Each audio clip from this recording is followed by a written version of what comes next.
Сәлем балақай. Бүгін біздер математика сабағынан 36-шы сабақ 2-3 сандарын қосу және азайту деген тақырыппен танысатын боламыз. Сабаққа дайындығың өте жақсы деген ойдамын. Кәне бұл тақырыпта берілген тапсырмаларды бірге орындап шығайық. Оқулығымызға назар аударамыз. Бірінші тапсырма. Бұл жерде берілген сандарды бос орындарға қой және есепте дейді. Бұл жерде алдымен 5 саны тұр. 5 санын мына бос орынға біздер қою қажетпіз. 5 қосу 2 санын 1 және 1 деп жіктейміз. 1, 6-ға дейін секірдік, 7-ге дейін секірдік. Сонда бұл жердегі 5 қосылған 2 санының мәні, қосындысының мәні тең болады 7-ге. Келесі, тағы да бұл жерге 5 саны. 5 санын азайту үшін 2-ні біздер 2-ні 1 және 1 деп жіктеп аламыз. Одан кейін 2 рет секіреміз. 4-ке дейін біз 3-ке дейін. 3-ке келіп тоқтадық. Сонда 5 азайтылған 2 тең болады 3-ке.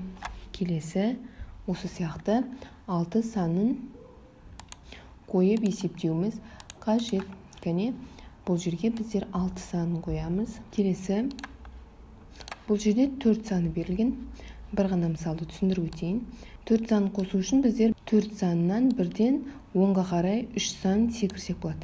7-ге келіп тоқтадық, сонда бұның мәні 7-ге тең.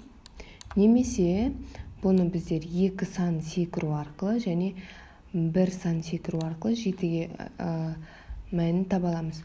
Бұл жерде 3 сан 2 және 1-дің қосындысы деп жіктеген. Немесе 3 сан біздер 1 және 2 сандарының қосындысы деп жіктей аламыз.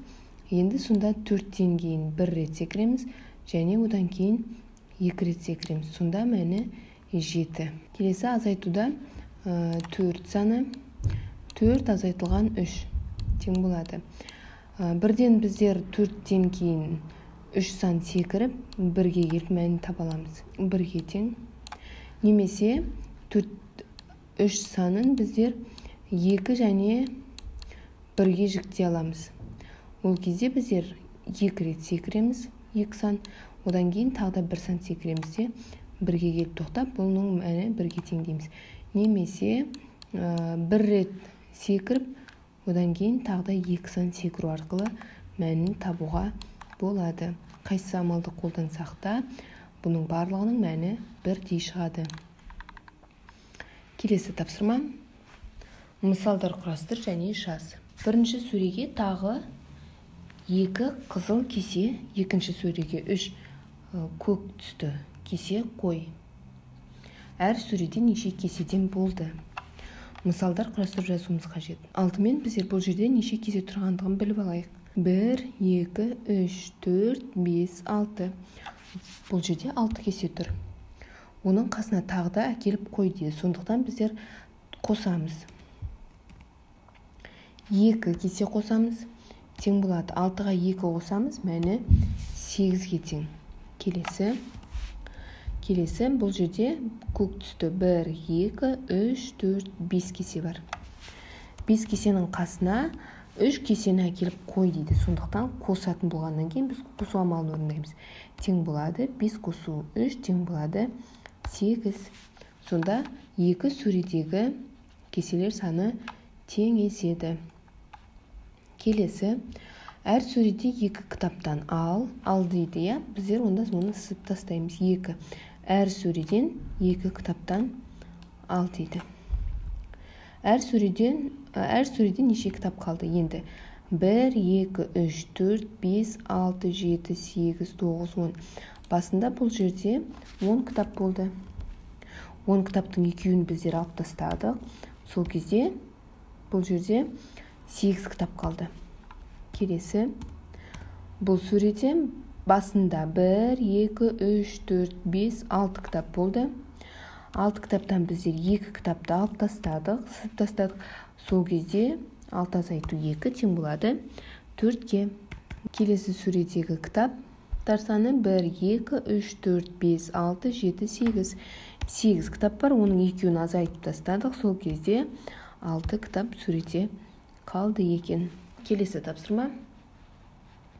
Әр сөреде 3 кітаптан ал, әр сөреде неше кітап қалды. Енді біздерге бұл жердегі сөредегі кітаптардан үшеуін азайтуымыз қажет.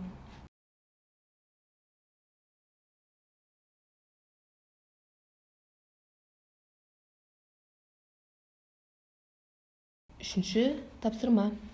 Бос орындарға тиісті сандарды жаз. Кәне, 5 қосылған 3 тең болады 8-ге. Қосылғыштардың орны ауысып тұр, 3 саны болады. 3 қосылған 5 тең 8-ге. Енді біздер бұны азайту арқылы тексереміз. 8 азайтылған 3 тең болады 5-ге. 8 азайтылған 5 тең болады 3-ге. Келесі. 4 қосылған 3 тең болады 7-ге. Қосылғыштардың орнын ауыстырамыз. 3 қосылған 4 тең болады 7-ге. 7 азайтылған 3 тең болады мәні 4-ге. 7 азайтылған 4 тең болады 3-ге. Осы сияқты қалған екі бағанды орындасаң болады. Келесі астында тез есепте деген өрнек берілген. 9 азайтылған 2 тең болады 7-ге. 7 қосылған 3 тең болады 10-ға. 10 азайтылған 2 тең болады 8-ге. 8 қосылған 1 тең болады 9-ға. 9 азайтылған 3 тең болады 6-ға. 6 қосылған 2 тең болады 8-ге.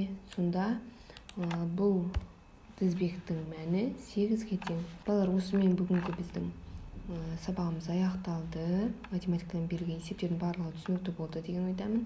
Келесі сабақта кездескенше.